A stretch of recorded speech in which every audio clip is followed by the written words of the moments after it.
नमस्ते दोस्तों, स्वागत है आप सबका हमारे नेक्स्ट वीडियो में, दैट इज वीडियो नंबर 10।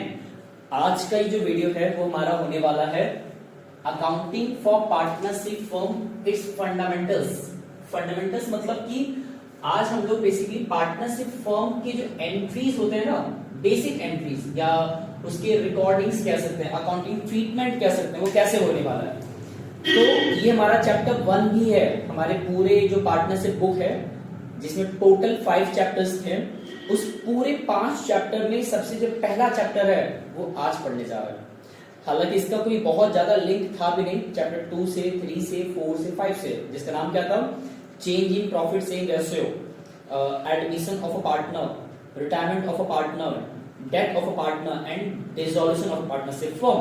तो ये सारे चैप्टर्स पार्टनरशिप के ही थे, लेकिन इसमें हम एक्चुअली सिर्फ पार्टनरशिप फर्म में जो अकाउंटिंग ट्रीटमेंट होता है उसके यहाँ पे रिकॉर्डिंग जानने वाले कि किस तरह हम ट्रीटमेंट करते हैं पार्टनरशिप फर्म में अकाउंटिंग ट्रीटमेंट्स एक तरह से।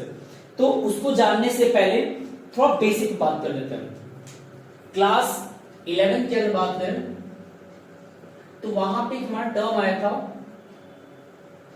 अकाउंटिंग प्रोसेस, कि जब भी हम अकाउंटिंग करते हैं तो वो बेसिकली एक सिस्टमैटिक प्रोसेस में रहता है।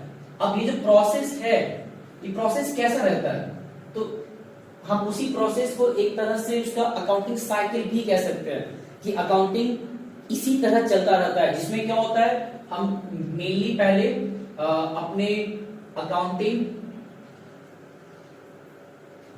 ट्रांजैक्शंस को आइडेंटिफाई करते हैं, क्योंकि रिकॉर्ड भी उनको ही करेंगे ना, जो हमारे काम की चीज सबको रिकॉर्ड नहीं कर सकते हैं। तो हमें अकाउंटिंग अपने इंफॉर्मेशन देखने पड़ते हैं, कौन हमारे रिलेवेंट है, कौन सा इररिलेवेंट है, तो उसको आइडेंटिफाई करते हैं। देन आफ्टर उसको हम रिकॉर्ड करते हैं, रिकॉर्ड के बाद उसको हम क्लासिफाई करते हैं, क्लासिफाई के बाद हम उसको समराइज करते हैं, देन आफ्टर उसको हम एनालाइज करते हैं एंड उसको हम लोग कम्युनिकेट करते हैं, इंटरप्रेट करते हैं।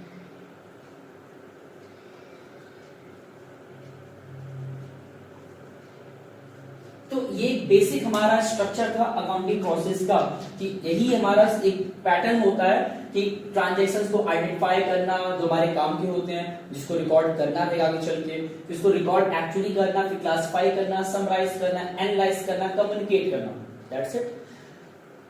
इसमें जो हमारा मेन रिकॉर्डिंग का पार्ट है कि हम रिकॉर्डिंग किस तरह करते हैं, इसको रिकॉर्डिंग करते हैं जनरल एंट्रीज के तौर पे एंड क्लासिफाई करते हैं लेजर्स बना के, जिसको हम नॉर्मल लैंग्वेज में अकाउंट्स कहते हैं, कि हम लोग अकाउंट्स बना लेते हैं। अकाउंट्स एक तरह से वो क्लासिफिकेशन होता है हमारे सारे ट्रांजैक्शंस का, जो सेम नेचर के, उसको एक जगह लाके रख देना होता है। स्कूल में क्या होता है, हम लोग जब बहुत चीजें पढ़ लेते हैं एक रफ कॉपी में, तो घर आगे क्या करते हैं कि जितना हमने पढ़ा मैथ का कंटेंट उसको रिकॉर्ड कर देते हैं मैथ की कॉपी में सेपरेटली, साइंस का साइंस में, एसएसटी का एसएसटी में, हिंदी का हिंदी में। तो इसको जो क्लासिफाइड कर रहे हैं ये लेजर या अकाउंट के फॉर्म में होता है, ताकि सेम नेचर की इवेंट एक जगह पे इकट्ठा हो जाए। देन आफ्टर हम समराइज करते हैं ट्रायल बैलेंस बनाकर एंड एनालाइज करते हैं एक तरह से अपने डेटा को बनाकर, किस तरह उसको हम लोग उसका फाइनेंशियल स्टेटमेंट बनाकर, जिसको हम नॉर्मली फाइनल अकाउंट कहते हैं, जिसमें हम दो चीजें आइडेंटिफाई करते हैं। क्या क्या? पहला, फर्म का इनकम स्टेटमेंट,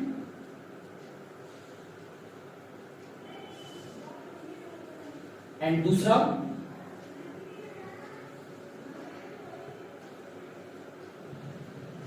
फाइनेंशियल पोजीशन। ये दो चीज हमें बनाना होता है एनालाइज करते टाइम पे। जितना हमने साल भर में रिकॉर्डिंग किया उन सारे डेटा को हमें एनालाइज करना होता है, समझना होता है और कंक्लूड करके ये दो चीजें बनाना होता है। जिसमें क्या क्या होता है, इसमें हमारा आता है trading and PL account, and इसमें हमारा आ जाता है बैलेंस शीट कि फर्म का अल्टीमेट हमारा मोटिव होता है कि बैलेंस शीट तक पहुंच जाए ताकि हमारा जो पूरा ट्रांजैक्शंस है उसका हमको एक ब्रीफ समरी मिल जाए। और उस बैलेंस शीट में मेनली क्या लिखा होता है, हमारे फर्म के वेरियस लायबिलिटीज एंड एसेट्स हमको मिल जाता है।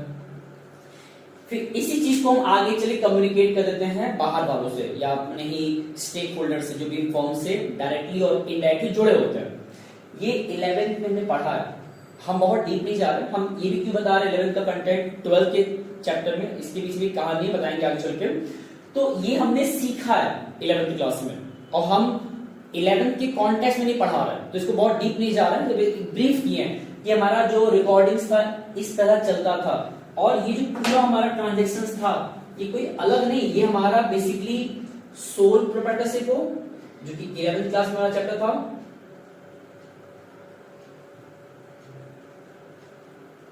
या अब जो हम पढ़ने जा रहे हैं दैट इज पार्टनरशिप। हमारा बिजनेस किसी भी टाइप का हो, आइदर एक सिंगल पर्सन उसको रूल कर रहा हो या फिर पार्टनर्स एक साथ मिलकर काम कर रहे हो, सबको ये काम करना होता है। ट्रांजैक्शन आइडेंटिफाई करना, उसको रिकॉर्ड करना, जनरल एंट्रीज में क्लासिफाई करना, लेजर्स में समराइज करना, ट्रायल बैलेंस बनाकर उसको एनालाइज करना, देन आफ्टर कम्युनिकेट इंटरप्रेट करना। तो ये सारा काम पार्टनरशिप भी करता है, एक पार्टनरशिप फर्म भी करता है। तो अब मेन सवाल आता है कि फिर हमने अलग क्या सीखना है। जो हमने 11th में सीखा है टिल यहां तक, जो बच्चे 11th क्लास ढंग से पढ़े होंगे उन्हें याद होगा कि 11th क्लास में हमारा जो लास्ट चैप्टर था वो यही था, जिसको बच्चे बहुत हार्ड मानते थे भाई, टिपिकल लगता था बिकॉज़ वहां बहुत सारे एडजस्टमेंट थे, financial statement without and with adjustment, but वो 11th का था। तो 12th में क्या नया आने वाला है, अब इसी साइकिल को तो हम कंक्लूड करते हैं। देखिए 11th क्लास में हम लोग ने बेसिकली क्या देखा था, फाइनेंशियल या फाइनल अकाउंट बनाते वक्त हमने वहां पे बनाया था टोटल 2 अकाउंट। एक का नाम था ट्रेडिंग अकाउंट एंड दूसरे का नाम ट्रेडिंग एंड पीएल अकाउंट, इसको हम कंबाइंड मेनली कहते हैं।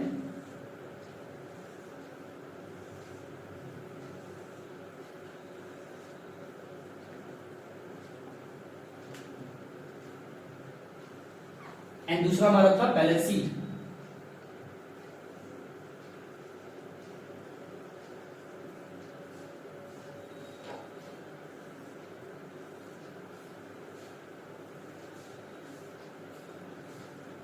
ओके, तो अगर थोड़ा रिकॉल करें 11th की बेसिक अंडरस्टैंडिंग को जो हमारे बहुत काम आएगा 12th में इस चैप्टर को पढ़ते वक्त, वो क्या था, ट्रेडिंग पीएल में हमने जो सॉल्व किया था, तो जितने हमारे एक तरह से ओपनिंग स्टॉक था, देन आफ्टर नेट परचेज था, डायरेक्ट एक्सपेंसेस थे, एंड उसके बाद यहां हमारा था net sales, closing stock, and balance करने पे हमारा आमतौर पे ग्रॉस प्रॉफिट आता था। हम ग्रॉस प्रॉफिट मान के चलते हैं, और इसी ग्रॉस प्रॉफिट को हम कंटिन्यू कर रहे थे अपने टीएल के लिए बाय ग्रॉस प्रॉफिट। और इसको लिखने के बाद जितने भी हमारे इनडायरेक्ट एक्सपेंसेस थे एंड इनडायरेक्ट इनकम्स थे, जिसको कि हम चाहे तो क्लासिफाई कर सकते हैं operating and non operating income and expense अलग अलग, बट इतना डीप जाना नहीं है, वो हम बताएंगे जब पढ़ाएंगे accounting equation, sorry accounting ratios, वहां पे काम आएगा।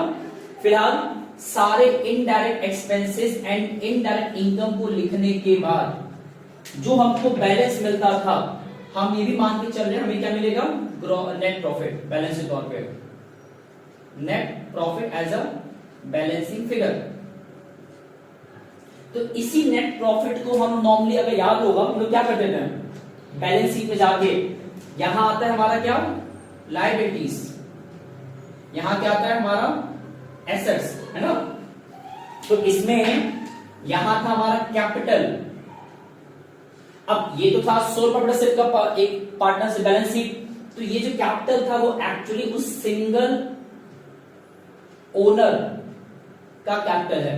और कितना कैपिटल है, मान लेते हैं ओपनिंग कैपिटल कुछ रहा होगा, ओपनिंग कैपिटल, ठीक। अब ओपनिंग कैपिटल में पूरे साल भर मतलब ड्यूरिंग द ईयर उस सिंगल ओनर ने यहां ऊपर नेट प्रॉफिट अर्न किया होगा, तो वो यहां हम ऐड कर सकते हैं नेट प्रॉफिट, ठीक। उसके बाद ड्यूरिंग द ईयर उसने कुछ पैसा विड्रॉ भी किया होगा, ड्राइंग किया होगा, तो वो यहां माइनस हो जाएगा ड्राइंग का अमाउंट जितना उसने ड्राइंग किया, ठीक है। फिर उसी ड्राइंग पे उसने फर्म को इंटरेस्ट पे किया होगा, इंटरेस्ट ऑन ड्राइंग, जो कि फर्म के लिए तो फायदा है बट उस ओनर के लिए क्या है, घाटा। उसके बाद उसको इंटरेस्ट ऑन कैपिटल मिला होगा फर्म से उसके कैपिटल पे, जो उसके लिए फायदा है। हो सकता है उसने साल के दौरान एडिशनल कैपिटल लाया हो फर्म में, जो कि उसका कैपिटल बढ़ा देगा, तो ये भी प्लस करेंगे। ये सब करने के बाद जो अमाउंट आएगा वो बाहर लिखाएगा, जिसको कि हम बोलते क्या है, इसको हम कहते हैं अपना क्लोजिंग कैपिटल। कितना आसान था ना कि बैलेंस शीट बनाना किसी सिंगल पर्सन के बिहाफ पे, जिसमें कि हम ये करते हैं। अब अगर इसी चीज को हम ये कह दें कि ध्यान सुनना है, अब जब एक ही पर्सन काम कर रहा है ना, तो वहां पे कोई कमीशन, वहां पे कोई सैलरी तो आएगा नहीं, ठीक है। दूसरी बात, जो भी उसने प्रॉफिट कमाया साल के दौरान फर्म में रहते हुए, वो सारा प्रॉफिट उसको ही मिल जाना है ना। तो यहां डायरेक्टली ऐड कर दिए बिना किसी डिवीजन किए। जो भी उसने ड्राइंग किया हम सिंपली माइनस कर दिए, जो भी उसने इंटरेस्ट पे किया ड्राइंग पे माइनस कर दिए, जो भी उसने इंटरेस्ट रिसीव किया कैपिटल पे वो प्लस कर दिए, जो भी उसने पैसा और लाया फर्म के अंदर वो हमने प्लस कर दिया। तो इस तरह हमारा एक सिंगल पर्सन के जो भी इवेंट थे वो हम बैलेंस शीट में एक ही जगह दिखा पा रहे हैं, क्योंकि वो हो जा रहा है। लेकिन अब यहां से आता है मेन हिस्सा, जब हम बात कर, ये हमारा किसका था, एक सिंगल ओनर वाले फर्म का, मतलब एक ऐसा फर्म जहां पे एक सिंगल ओनर है, मतलब सोल प्रोप्राइटरशिप है। बट यही चीज जब पार्टनरशिप में कन्वर्ट होता है तो वहां पे दो से अधिक पार्टनर्स हैं, ठीक, दो या दो से अधिक। अब होता क्या है कि हम जिस तरह ये मान लीजिए बना रहे हैं, ये मान लेते हैं ए पर्सन का था, बट हो सकता है वहां पे 3 पर्सन आ जाए, ए बी सी। तो क्या हम ए का इस तरह, फिर बी का इसी तरह नीचे, फिर सी का उस तरह नीचे लिखेंगे क्या, तो ये बैलेंस शीट बहुत लंबा नहीं हो जाएगा। इस वजह से ये जो अमाउंट आ रहा है दैट इज क्लोजिंग कैपिटल, इसको हम पार्टनरशिप में बैलेंस शीट में दिखाने के बजाय अलग से बनाते हैं। अमाउंट लिखेंगे बैलेंस शीट में, लेकिन जो इतना कैलकुलेशन बैलेंस शीट में दिखा दे रहे हैं सोल प्रोप्राइटरशिप वाले केस में, पार्टनरशिप में यही काम हम कहां करेंगे, अलग से करेंगे। और दूसरी चीज, जो प्रॉफिट का हिस्सा हम डायरेक्टली इस पूरे ए को दे दे रहे हैं, पूरा जो प्रॉफिट आएगा ये वाला अमाउंट, ये पूरा पैसा ए को मिल जा रहा है, क्योंकि ए सिंगल पर्सन था ओनर के तौर पे। बट जब पार्टनर्स बढ़ जाते हैं ना, 3-4 पार्टनर्स होते हैं ना, तो सबका हिस्सेदारी अलग होता है, सबको अलग अलग पे करना होता है। माइट भी प्रॉफिट का अधिक हिस्सा ए को मिलना है, बी को कम मिलना है, सी को थोड़ा कम मिलना है। तो इस वजह से हम वो पूरा पैसा एक झटके में देने वाला तो है नहीं, उसको डिवीजन करना होगा देने से पहले या देने टाइम पे। इस वजह से हम प्रॉफिट को डायरेक्टली देने के बजाय उसको भी हम अलग से पूरा उसका बाइफर्केशन करते हैं, अप्रोप्रिएशन करते हैं, सेपरेट लेजर बना के, जिसको हम कहते हैं पीएल एप्रोप्रिएशन। तो जो चीज हम नेट प्रॉफिट के बाद सोल प्रोप्राइटरशिप में डायरेक्टली बैलेंस शीट में दिखा पा रहे थे, पार्टनरशिप में ये सब कुछ रहता है, सिर्फ हम नेट प्रॉफिट के बाद डायरेक्टली यहां नहीं आएंगे। जैसे ट्रेडिंग पीएल के बाद हम सीधा आए थे बैलेंस शीट में अंडर सोल प्रोप्राइटरशिप, बट ये अंडर सोल प्रोप्राइटरशिप। लेकिन जहां हम बात करते हैं पार्टनरशिप फर्म का, तो सीधा बैलेंस शीट नहीं बनाएंगे, पहले क्या बनाएंगे, इसके बाद यहां से हमको मिलता है नेट प्रॉफिट। ओके, ये हमें 12th में नहीं आने वाला, बस हम ब्रीफ कर रहे हैं। यहां से मिलता है नेट प्रॉफिट, उसको हम यूज करेंगे पीएल एप्रोप्रिएशन में एक सेपरेटली बनाकर, वहां उस प्रॉफिट का डिवीजन किया जाता है, किस तरह भी आगे बताने जा रहे हैं। और इसके बाद हमारा बनता है सेपरेटली पार्टनर्स कैपिटल अकाउंट। जो चीज यहां हम बैलेंस शीट में दिखा रहे थे अंडर सोल प्रोप्राइटरशिप, पार्टनरशिप में यही चीज हम दिखाते हैं अलग से पार्टनर्स कैपिटल अकाउंट बना के, जिसके दो मेथड होते हैं, फिक्स्ड एंड फ्लक्चुएटिंग। जो मैंने वहां सवाल लिया है, ये सवाल पार्टनर्स कैपिटल एंड करंट दोनों बनाना है, तो ये हमारा कौन सा मेथड है, फिक्स्ड, आगे बताएंगे हम। ये बन जाने के बाद हमारा बनता है बैलेंस शीट। हालांकि एग्जाम में बैलेंस शीट नहीं कहेगा, बहुत बहुत रेयर केस में कहेगा, ट्रेडिंग पीएल बिल्कुल नहीं कहेगा। हमारा मेन फोकस किसमें होगा, to make PL appropriation account, मतलब how to make PL appropriation, profit का हम अप्रोप्रिएशन दैट इज डिवीजन कैसे करते हैं, किस किस फॉर्मेट में करते हैं, और दूसरा पार्टनर्स कैपिटल अकाउंट कैसे बनेगा, ताकि आप उनका क्लोजिंग कैपिटल जान पाए ईच पार्टनर्स का, जितने वहां पे मौजूद है उस पार्टनरशिप फर्म में। तो ये तो स्ट्रक्चर था। अब सवाल आता है कि जो चीज सोल प्रोप्राइटरशिप में डायरेक्टली प्रॉफिट को यहां ऐड करके सॉल्व कर ले हम लोग 11th क्लास में, 12th में आते ही पार्टनरशिप आ चुका है, और पार्टनरशिप में एक से दो से अधिक पार्टनर्स हैं, दो या दो से अधिक हैं। तो ऐसे केस में हमें इस नेट प्रॉफिट को पहले प्रॉपरली सेपरेटली डिवीजन करना होता है under the separate ledger which means PL appropriation account. ये कैसे बनेगा, उसमें क्या क्या आता है, और बहुत लिमिटेड है, 4 ही 5 नाम आते हैं, वो फिक्स हैं, और मैंने वहां सवाल लिखा भी, सॉल्व भी कराएंगे हम। तो ये क्या कैसे बनेगा, उसमें क्या क्या आएगा। दूसरा, ये हो जाने के बाद अल्टीमेटली जो हम यहाँ पे एक जगह पे ऐड लेस कर पा रहे थे, उसको हम सेपरेट लेजर में दिखाएंगे, पार्टनर्स कैपिटल अकाउंट। दोबारा कह रहे हैं, यही चीज यहां पे होने वाला है, बस फर्क इतना है कि यहां थोड़ा सिस्टमैटिक वे में होगा, बिकॉज यहाँ पे एक से अधिक पर्सन है फॉर्म के अंदर। तो अब पीएल एप्रोप्रिएशन कैसे बनता है, पार्टनर्स कैपिटल अकाउंट कैसे बनता है, वो समझते हैं। हालांकि sole proprietorship and partnership form बहुत ज्यादा कुछ फर्क नहीं है।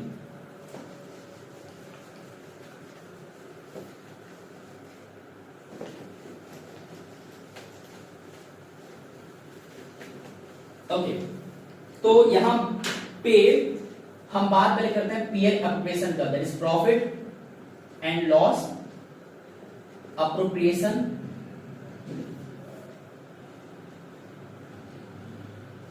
अकाउंट। यही हमारा एंट्री है, ये लिखा है ना, accounting for partnership firm. Partnership firm में कोई स्पेशल अलग से एंट्रीज नहीं होता है, जो हमने पढ़ा है 11th क्लास में अंडर सोल प्रोप्राइटरशिप, सेम चीज है।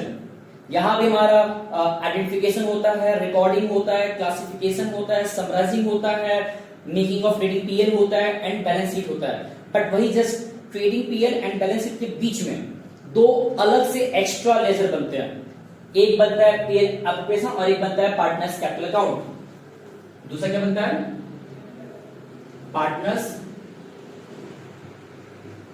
Capital account.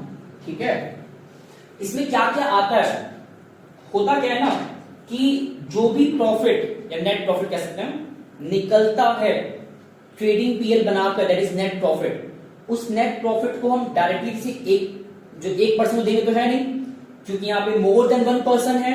अगर एक ही पर्सन होता तो सोल प्रोप्राइटरशिप हो गया, जहां नेट प्रॉफिट उसको दे ही दे रहे थे बैलेंस शीट में ऐड करा के। बट यहाँ पे जब मोर देन 1 पर्सन होते हैं तो हमें पहले उस प्रॉफिट का डिवीजन करना होता है। ये जो टर्म लिखा है अप्रोप्रिएशन, इसका मतलब क्या होता है, डिवीजन करना, प्रॉफिट का बंटवारा करना। अब कैसे होगा, हमें सोचना पड़ेगा कि प्रॉफिट कहां कहां बढ़ सकता है। बंटना मतलब होता है डिवाइड करना। तो पहली बात ये, जो प्रॉफिट का अमाउंट है वो कहां लिखाएगा, ये इंपॉर्टेंट चीज है, तो याद रखना है। यहां हमारा आता है बाई नेट प्रॉफिट, जितना भी फर्म के पास प्रॉफिट अवेलेबल होगा वो यहां लिखाता है। ठीक है, उसके बाद ये समझना रहेगा कि जो जो चीजें हम पार्टनर्स को देंगे वो फर्म के नजरिए से क्या है, expense.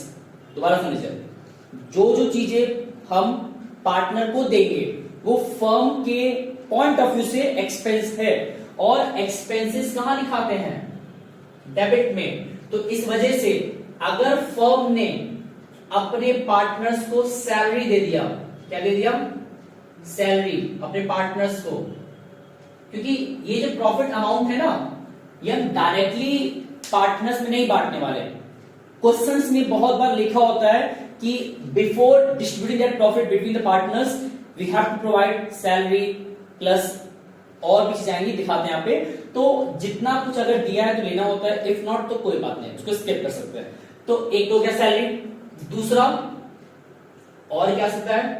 Partners commission. Partners commission भी क्वेश्चन में बहुत बार दिया होता है कि हो सकता है उन्होंने फर्म में कुछ एक्स्ट्रा ऐसा एफर्ट लगाया जिसके बिहाफ पे उनको कमीशन दिया जाएगा, या फिर उन्होंने एक्स्ट्रा लेबर कर दिया अपार्ट फ्रॉम जितना वो कहा गया था, तो उनको सैलरी दिया जा रहा है, वो सैलरी बिहाफ पे काम करे। फॉर एग्जाम्पल एक मैनेजर था पार्टनरशिप फर्म में, जिसको हायर किया गया था फर्म के काम काज देखने के लिए, वो एब्सेंट कर गया किसी वजह से, तो 1 महीने तक का जो पूरा काम था किसी एक पार्टनर ने देख लिया उस मैनेजर के बिहाफ पे। तो एक तो ओनर भी था पार्टनर, प्लस उसने काम कर दिया मैनेजर का भी, तो जो पैसा मैनेजर को मिलना चाहिए था पूरे मंथ का, वो पार्टनर क्लेम करेगा अपने लिए, क्योंकि उसने पूरा काम किया ना। तो इस वजह से उनको सैलरी मिलता है, बहुत बार उनको कमीशन मिलता है एक्स्ट्रा एफर्ट लगाने पे या फर्म को प्रॉफिट अर्न करवाने पे, और तो और उनको बहुत बार इंटरेस्ट मिलता है। किस चीज का? ऑन देयर कैपिटल, जो उन्होंने इन्वेस्ट किया फर्म के अंदर। कितना मिलता है? इट डिपेंड, कितना परसेंटेज डिसाइड किया गया अमंग्स ईच पार्टनर्स। और कुछ प्रॉफिट का हिस्सा बहुत बार वो पार्टनर्स आपस में बांटने से पहले फ्यूचर अनसर्टेनिटीज को फेस करने के लिए इकट्ठा कर लेते हैं, रिजर्व कर लेते हैं, साइड लाइन कर लेते हैं, जिसको बोलते हैं टू जनरल रिजर्व। और जो पैसा बचेगा वो अब आपस में बांट सकते हैं। बट उसके पहले एक चीज और है, हो सकता है बहुत बार पार्टनर्स साल के दौरान ड्राइंग करते हैं, ड्राइंग मतलब कि पैसा विड्रॉ करते हैं अपने पर्सनल नीड के लिए। ऐसे केस में फर्म उनको उनपे मतलब एक तरीके से इंटरेस्ट चार्ज करता है, और वो जो इंटरेस्ट चार्ज करेगा फर्म, वो फर्म के लिए फायदा इस बार और घाटा है पार्टनर्स के लिए। तो इंटरेस्ट ऑन ड्राइंग भी यहां पे आता है। लास्ट में सब कुछ हो जाने के बाद स्टिल अगर पैसा बचेगा, जो कि मोस्टली बचता है, तो वही पैसा पार्टनर्स आपस में क्या कर लेते हैं? डिस्ट्रीब्यूट कर लेते हैं। जो भी प्रॉफिट लेफ्ट ओवर रहेगा, profit will be distributed amongst या between the all partners. All partners. Question में रेशियो मेंशन होता है, इफ नॉट तो इक्वली, बट जो भी रेशियो मेंशन रहेगा उस रेशियो में ऑल पार्टनर से बांट दिया जाएगा। अब ये तो बेसिक स्ट्रक्चर था। इसके बाद प्रॉफिट मिल गया, सैलरी अगर है तो वो मिल जाएगा, अपार्ट फ्रॉम दिस और भी जितनी चीजें हैं तो हो गया।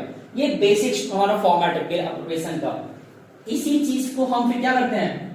पार्टनर्स में जब देना शुरू करते हैं तो अब हमको चेक करना है कि उनका कैपिटल, मतलब कि टोटल ईयर के एंडिंग में उनका जो कैपिटल है, क्लोजिंग कैपिटल कितना आया। ओपनिंग कुछ रहा होगा माइट बी, तो ड्यूरिंग द ईयर उनको सैलरी मिला होगा, मे बी पार्टनर्स कमीशन मिला होगा, इंटरनल कैपिटल मिला होगा, ड्राइंग पे इंटरनल दिया होगा। तो ये सब कुछ करने के बाद उनका कैपिटल कितना रह गया ईयर के एंड में, वो कैसे कैलकुलेट करते हैं? हम ये मान के चल रहे हैं कि हमारे पास 2 ही पार्टनर है, ठीक है, ए एंड बी। तो अब इसमें क्या क्या आता है? अभी जो ये बता रहे फॉर्मेट, ये किसका फॉर्मेट है? क्योंकि पार्टनर्स कैपिटल बनाते वक्त हमारे पास 2 मेथड होता है, एक फिक्स्ड और एक फ्लक्चुएटिंग। मैंने लिखा था फ्लक्चुएटिंग एंड फिक्स्ड। ये जो बताने जा रहे हैं ये किसका है? ये हमारा फ्लक्चुएटिंग है। फिक्स्ड भी आसान होता है, उसमें जो यहाँ पे एक हम बनाने जा रहे हैं वहां 2 बन जाता है, तो वो बता देंगे। हालांकि इस क्वेश्चन में 2 ही बनाना है भी, तो यहाँ दिखा देंगे। फिलहाल इसमें आते हैं। तो अगर फ्लक्चुएटिंग की फिलहाल बात करें तो इसमें क्या क्या होता है? सबसे पहले इसमें पार्टनर्स का क्या आएगा? बैलेंस। और पार्टनर्स कैपिटल अकाउंट एक टाइप का लायबिलिटी है फर्म के नजरिए से देखोगे तो इसलिए किसी भी लायबिलिटी का ओपनिंग बैलेंस आता है क्रेडिट साइड में। तो यहां पे आएगा हमारा बाई बैलेंस BD जितना दिया रहेगा। देन आफ्टर सबसे इंपॉर्टेंट हिंट, जितना कुछ यहां लिखा होता है हमारे डेबिट साइड में, ये सब बेसिकली पार्टनर्स को दिया गया है। और जब जब हम कोई चीज पार्टनर्स को देते हैं, मतलब एक तरह से कोई चीज पार्टनर को दिया जाता है, प्रोवाइड किया जाता है, जिससे कि उनका कैपिटल बढ़ने वाला है, उनका कैपिटल बढ़ने वाला है, इंक्रीज होने वाला है, तो उसको वहां पोस्ट करते हैं ट्रेड में। जैसे सैलरी को दे रहे हैं ना, कमीशन को दे रहे हैं, प्रॉफिट का अमाउंट दे रहे हैं, तो जो जो चीजें हमको देते हैं वो सब कुछ यहां लिखाएगा। या तो ऐसे याद रखा जाए, या फिर सिंपल सा हिंट है, पीएल एप्रोप्रिएशन का जो भी डेबिट में लिखा है वो क्रॉस में जाएगा, इधर साइड। ठीक है, तो क्या क्या आएगा इसमें? आएगा पहला बाय पार्टनर्स सैलरी, जिनको भी देना रहेगा। दूसरा बाय पार्टनर्स कमीशन, उसके बाद बाय जनरल, नहीं ये नहीं आएगा, ये कहां पार्टनर दिया जा रहा है, जो फॉर्म अपना अलग कर रहा है ना, और bye interest on capital, profit भी दिया जा रहा है। अब ये जो प्रॉफिट दिया जा रहा है, यहां से नाम क्या आएगा? तो नाम आता है जिस जगह से लेकर आ रहा है, कहां से लेकर आ रहा है, पीएल एप्रोप्रिएशन, ये नाम आएगा। तो इतना कुछ तो उनको दिया गया, उसके बाद जो उनसे मांगा गया, दैट इज ड्राइंग पे इंटरेस्ट, वो हमारा इस साइड आएगा, अपोजिट साइड, क्योंकि वही सेम लॉजिक है। जो चीज पार्टनर्स के कैपिटल को डिक्रीज करा है, जो चीज पार्टनर्स के कैपिटल को डिक्रीज करा है, वो कहां लिखाएगा? इधर अपोजिट साइड में। तो क्या क्या है? टू इंटरेस्ट ऑन ड्राइंग, और उन लोगों ने ड्राइंग किया भी तो है, तो जो ऑफिशियल ड्राइंग का प्रिंसिपल अमाउंट है, प्रिंसिपल अमाउंट, वो भी तो फॉर्म वापस ले लेगा, इंटरेस्ट भी मांगेगा और ड्राइंग का अमाउंट भी मांगेगा। इस वजह से यहां पे ड्राइंग भी आता है, जितना उन लोगों ने ड्राइंग किया। और उसके बाद लास्ट में हमें इसका बैलेंस करना होता है, और बैलेंस मोस्टली पार्टनर्स कैपिटल ही आता है। कैसे? टू बैलेंस सीडी, खत्म। तो ये हमारा एक छोटा सा स्ट्रक्चर है to make, how to make the profit and loss appropriation account and partners capital account. जब भी क्वेश्चन आएगा about to make PL appropriation, इतनी बातें याद रहना चाहिए, तब क्वेश्चन लगाने में दिक्कत नहीं होता। अब एक सवाल लेते हैं।